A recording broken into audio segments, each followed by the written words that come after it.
Hello, everyone, and welcome to our live series today. This is week 3, and we're focusing on something that's pivotal to the success of any construction project. We're talking about having a proper workflow. So I am Marilyn Nichols, CPA and owner of Your Desired Advisors. We are a full-service CPA advisory firm. We provide accounting, bookkeeping, tax work, as well as advisory services to our clients, especially in the we're specializing in the construction industry. And today I want to make sure that our topic and what we're going to discuss is proper workflow in construction. Okay, so Marilyn, why are we talking about workflow? So we know that in construction, efficiency and effectiveness is the way operations, how operations work and how you can basically manage your workflow. So we want to make sure that every step from the initial client contact to project completion, is streamlined and we're optimizing it as much as possible. So it's not just about saving time, but making sure, one, we're enhancing the quality, improving client satisfaction, and ultimately boosting your bottom line. That's what it's all about, right? We want to make sure that we're able to keep as much as we can and being efficient at the same time. And it is possible. It's just having a plan.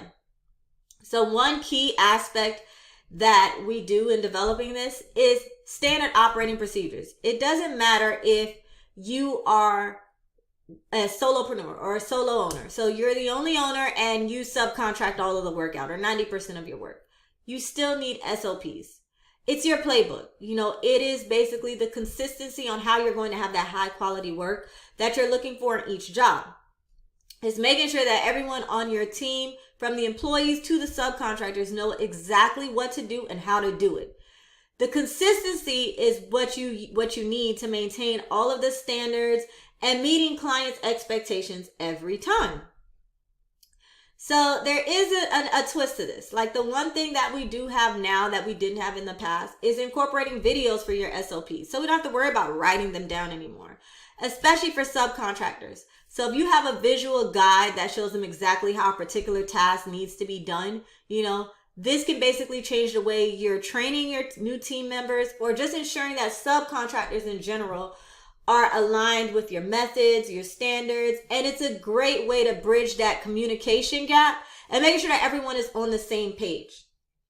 So it's not just about workflows. We want to talk about setting the foundation that helps you with creating your workflow, having that operational, excellence that we're looking for in our construction business. So we're going to break this down into different phases for each one, and how it affects your bottom line, and then 2, how you can implement this into your business. So the first one we're going to talk about is just the initial client contact. This is the first step to your construction workflow. So we know that. So after basically selecting this and making sure that, you have that initial client contact, you want to make sure that you are building that foundation that the project is laid. So one, we want to make sure we're understanding our client's needs. So this is the opportunity where you can truly understand what your client needs. This is an opportunity for you to stand out above the rest. And where active listening just comes into play. Make sure we're asking those detailed questions. Encourage them to share their vision, their expectations.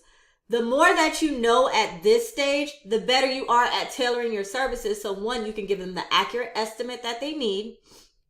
And 2, we're just setting those expectations. We're making realistic expectations with them. We're being clear on how we can deliver, timelines as it relates to budget. And just being transparent. Transparency is what we're looking for. And you could save a lot of misunderstandings down the road because that is common in construction. There's a lot of misunderstanding or delays, and it all goes back to communication. And one thing is documentation is definitely key. Sorry. All right. So documentation is definitely key. We want to make sure that during this initial phase, you have meeting notes, emails, and if we're having Zoom meetings, let's record some of those calls if we can. So that way we can make sure that, we are discussing items that can be invaluable, especially if you need to refer back to any type of disputes that come up later. You have something to look back at. It's also a good CYA. And technology. So let's leverage the technology that we have. So you want to make sure you have a CRM in place. CRM is customer relationship management software. It's going to help you track, your clients' interactions, their preferences, and important project details, because every job is very specific and they all have different details that they need. But having that CRM software is definitely going to help you save some time. And basically just making sure you have all the client's information, at your fingertips. We're all walking around with our tablets, with our phones, and we can leverage this technology and have it available to us at any time. You want to make sure during this initial client contact that we're building trust. Ultimately the goal of the initial client contact is to build trust. Like when clients feel heard and understood, and when you're able to demonstrate that transparency and professionalism, you are setting the stage for a strong collaborative relationship. One, remember, a lot of our businesses are built on referrals. Doing a good job for this client will lead to, additional revenue coming in just from a referral source. So we want to make sure that we're paying attention to this area. And then we just want to make sure that we're getting it right. So now, after we do that, then the next phase we want to go into is just developing the project plan. And this basically includes, your walkthrough, your site assessment, and you're building out the blueprint. So after having that initial client contact, now we go into the project planning phase. So this is where you begin to kind of take shape of what's going to happen in this specific job that you're working on, or part of this workflow. So like the first thing we're going to do is, one, we all know that we need estimates. We all provide estimates, to our clients, especially in this industry, before they even accept the job. But we want to make sure that our estimates are detailed. And this includes everything that you can think of: material costs, labor, time estimates, contingencies. Accurate estimates are basically crucial. We need this.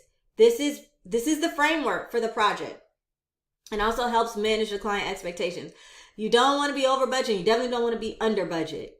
So we want to make sure that we have that clear. We want to make sure the scope of work is clearly defined. So it should document every task, the sequence, how the project, how the overall project should be managed. Who's in charge? Who is the supervisor in charge for this specific job? And you want to make sure that everyone is aligned, that everyone knows who's involved, which goes into your scheduling. So make sure you have a comprehensive schedule. We'll make sure that, we're factoring everything that's in at this time. Material delivery times. Are there any type of shortages? Labor availability. Are all your subcontractors ready to go? Do they have a lot of jobs lined up where, they can't get to you in the next 2 to 3 months, depending on a job that they're working on. Then also weather disruption. So here in Florida, we always have to pay attention during the summertime because it rains, every other day. So we have to make sure that we're paying attention to the weather, what's going on, and how do we schedule out these jobs, especially if we're doing a job outside, or especially if we're building like a pool. Then, maybe the summertime is not the best time to try to build a pool because we're dealing with the weather at that point in time, and rain and hurricanes, and this can delay the job, which one, will not make the customer happy, and then two, it's not, you're not happy as well because you're not able to fulfill the job. We want to talk about resources. You want to make sure that you are planning out your resources. This is how you allocate your labor, your equipment, and how efficient, with your materials.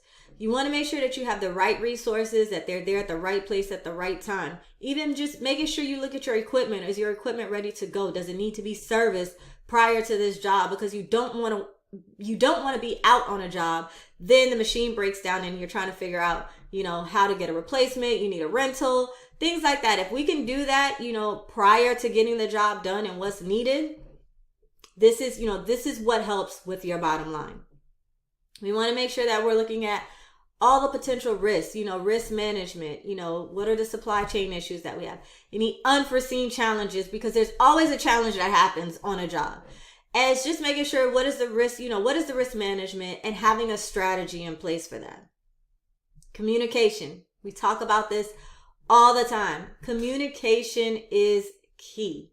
So having the right plan, and it's not just communication with your clients, it's communication with your staff, communication with the subcontractors. Because this is where, we've had this multiple times. A subcontractor goes out to a site, they have the wrong equipment, they have the wrong machine.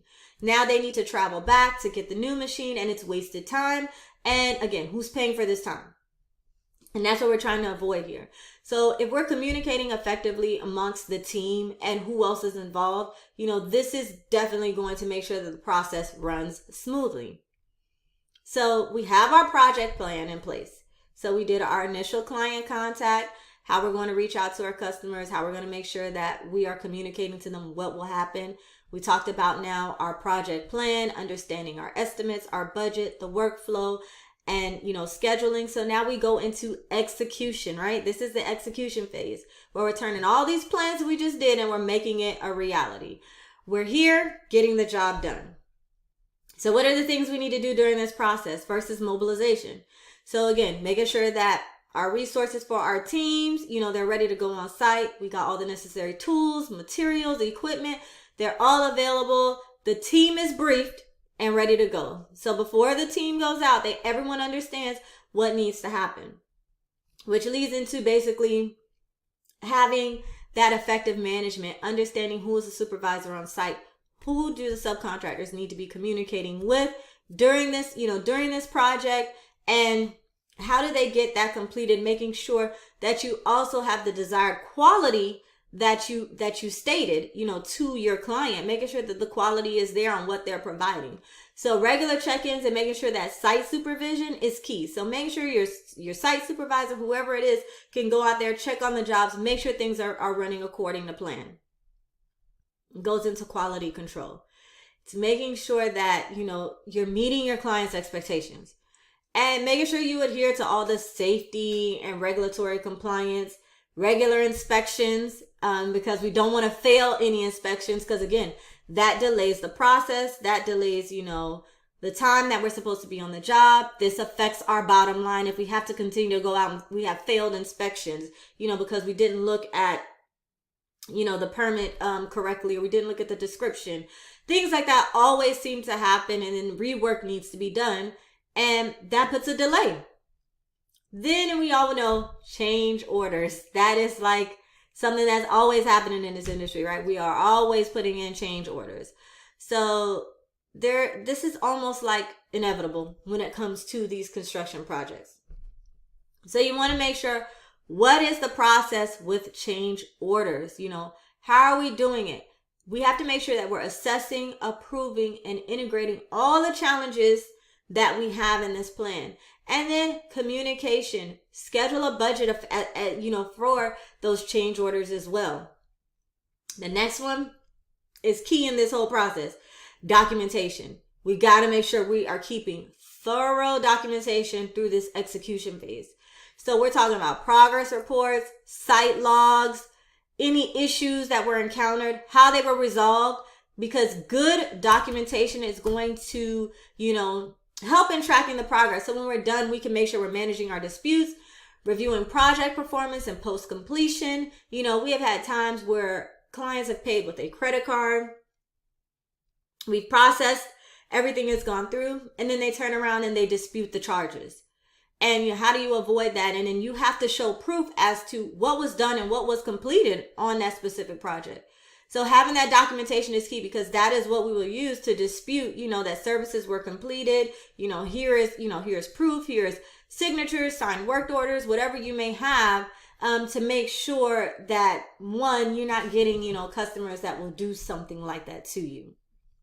And it all goes back to, one, having the communication.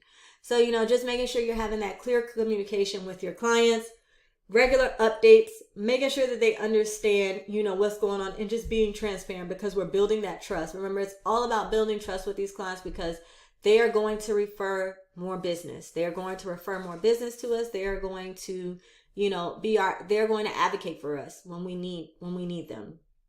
And so we want to make sure that during this execution phase, we're just building, again, that strong foundation. And it is some work. This is a lot of work. This isn't something that you can just do overnight. This is a process, and it's work, and it's something that you need to do. But setting the foundation and having this in place is going to make all the other jobs smooth, and it's going to run a lot easier for you. And that's how we go into one of our last stages, which is technology and systems integrations. So we want to make sure we're streamlining this as much as possible. How do we do this? We want to make sure that we have the right technology in place. So project management software, Procore, Buildertrend, PlanGrid, they're all revolutionizing for construction project management. I'm sorry, but they allow you to pretty much just track your process, manage the documents that you have, communicate with your teams, and these tools that they have in there, they can also do like scheduling, budgets, and they're just more accessible. Having especially something on the cloud that you can access at any given time is definitely something that you need. That we're never in the office. We're always out in the field. We're always working. So just being able to have to log in, see what's going on with your clients or a job or a specific job. If there's an issue, having that software is good. Accounting and financial management, that's crucial. QuickBooks, if you wanted to use, there's different other softwares that are out there, Sage as well. And so you just want to make sure that you're using some type of accounting software, and that job costing is in there as well, so that you can accurately track, the job costs, manage your invoices, see what payments are pending, and it's going to provide you with that real-time financial insights that you're looking for. The quicker we can get that financial information in so you can review what happened with a job, the better it is for you to make financial decisions, so that we're not waiting until the end of the quarter, the end of, the year, and figuring out a lot of these jobs weren't profitable and what we could have done to, make them better or enhance the process on the next job. So it is crucial to make sure that you have all this information going into your accounting software. Then, being able, like we said, mobile technology, making sure that we have everything in place, having that on-site problem solving, that's just immediate communication, taking the pictures, uploading it into, the project management software, sending it out to the office so your admin can reach out to the client, to whoever for those change orders, putting everything in right then and there so you can make these decisions, get them going, and go to the next job. So this is how we can be efficient. Making sure everything is on the cloud, because having everything on the cloud allows everyone to do their job without having to sit in the office or having to log into a computer and trying to go into a specific, computer in the office, and that's where all the software is. That's where we need to communicate. That's where we need to pull up our work orders. You want to make sure there's so many apps, applications, everything out there that you can use to make sure that you're utilizing the cloud, the proper way. And putting this in, spend some time learning about the automations, Get an assistant, get a VA to help you with these automations so you can see what are the ways you can use this system effectively for you so that you can get this process running smooth, quick. Because like we said, we're trying to make sure that we're not wasting time, especially on like some mundane tasks that we don't need to worry about. So putting these automations in for scheduling, reporting, just valuable information, and then also avoiding human error. So we can have some things come out automatically and send it out. This is great. Even when it comes down to invoicing and letting clients know, hey, you're 7 days, you're 7 days past the due date, you're 5 days past the due date, late fees are going to be assessed. The system can do things like that for you. So make sure you're just embracing technology. And if you don't know, reach out, find a consultant. Anyone can help you understand the best technology that you need to use, because it's going to help with that workflow that you need, the proper workflow that we're all looking for. So our last piece to this is basically post-project, right? The job is done. We've completed it. Our customer is happy. We're good. No. That is not it. We still need to make sure we're doing our post-project procedures. And this is how we finish out the job. So we want to make sure that we're looking at what has happened. Doing a client walkthrough, conduct that walkthrough with your clients. Make sure that they understand what happened. Did you meet their expectations? Are there any final adjustments that need to be made? There may be additional work that they want you to do. And there you go. There's additional revenue that's coming in because you took the time to actually go out there, show them what happened, not show them what happened, but show them what's going on, what happened on the site, how the job is going. And then they may say, can you guys work on this extra project for us, as well? So these are ways that you're enhancing and and allowing your business to grow organically, by just making sure that you're there and having that human interaction with your client. Documentation, like we said, is key. So we want to make sure that we are, organizing all of the documents that have happened for this project from the initial time that we contacted the client to the end of the job. So built-in drawings that we have, warranty information, closure reports, invoices, all the stuff that happened with the subcontractors that we use, licensing, making sure the W-9s are in place, that they have their workers' comp insurance in place if we're using our subcontractors. We want to make sure all that is in there and it's in the close of the project. This is where we can go ahead and do our evaluation. And this is the best part because we're discussing, what went well? What could we have improved on? Because this is where you're learning about your business. We're learning every single day, and we're allowed to, at this time, refine the process for future projects. Because if we have the same project down the line, we already know, what will happen or what are some hiccups that may happen down the line, and we'll be ready for them, or at least to the best of our ability, because we're able to plan and learn from the previous job. So now you just want to make sure that all the financial aspects of the business are finalized. This is key. So this is making sure that all remaining balances are paid. So we've gotten all our money. We've paid all of our subcontractors, and we made sure all of our subcontractors provided the necessary documents that they needed as well. Make sure we paid all of our suppliers, and then just getting a complete final accounting, understanding what this job did at the end. Was this job profitable? Did we make money? How high was our profit margins? Or where did we go wrong? What were the variances there? Based on the estimates that we had, how much did we actually spend? How much did we actually make with change orders and things like that? Like, this is the time where we can make those decisions and try to figure out, what happened, what went wrong based on our numbers. And let's see how we can improve it. Do we need to look at different suppliers? Do we need to look at different subcontractors? Those are things that the financials are going to be able to help us with. And then the feedback. So feedback from the clients, having testimonials in place. This is what, this is crucial as well, because this helps us with marketing and building our reputation in our business. By making sure that, we're getting the feedback from our customers, we're documenting what has happened, and then making sure that we're providing them with the maintenance and the warranty support that comes with our job and what we completed for them, because we're building long-term client relationships. This is how we build, this is how we increase our bottom line, because it's going to lead to potential, future business referrals. It only takes sometimes one client to, change the trajectory of your business. So you want to make sure that you're providing them with the best service. And by having a clear and proper workflow for that is definitely going to help you, and, will take your business off to, to newer heights and just be able to scale in a way that you want to. You also want to make sure, assess the inventory and the equipment like we talked about. If you use a specific equipment on a job, and now it's completed, is it time to make sure that we do our service on it, and make sure that we have the right equipment? Was there any type of damages? What do we need to do? Let's assess the inventory that we currently have. So just having this entire phase of going through a workflow and working through it and building out that process is going to help you. These are the things that help increase your bottom line. And every department needs to understand what's going on, because it all goes back into your numbers. And the numbers tell a story. We say that all the time. And the only way that your accounting department is going to be able to help you in this situation is by understanding what the process is for each phase of the job. Because that allows them to think as well and to see why the numbers are what they are.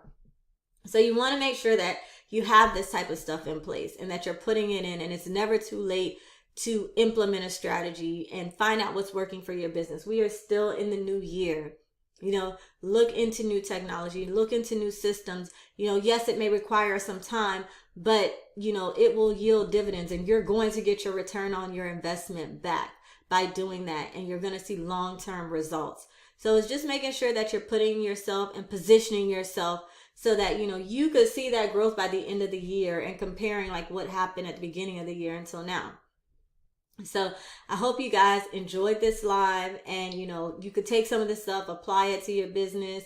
And if you're ever looking for some type of advisory services, accounting services, any type of tax services, we are here. We are here to assist you in whatever it is that you guys are looking for, whatever you need, or we can at least guide you or give you the right resources that you need to get you on the right path for your business. Whether you are a small startup or you're an established business and you're just wanting to improve your processes, we can work on that as well. Remember, today is the 30th, so we have one more day left before we need to submit, our 1099s and our, having your W-2s in place. So make sure all, your back office is together, especially for the end of this month. And, we're getting ready into tax season now. So wish you all the best. And if you like this video, just let me know, send us a comment below. And I'm also leaving, a link to our calendar so you can schedule a call with us as well. So if you have any questions, feel free to let us know, send us a message, send us a DM if you like. And also, if you are enjoying all of this, we want to know, let us know, are these videos valuable to you? And if they are, we're definitely going to continue. And next week, we're going to talk about job costing. So our 4th episode is basically going to be about job costing and, what's the proper way of getting things done so that you can utilize it in your business. Hope you all enjoy. Take care.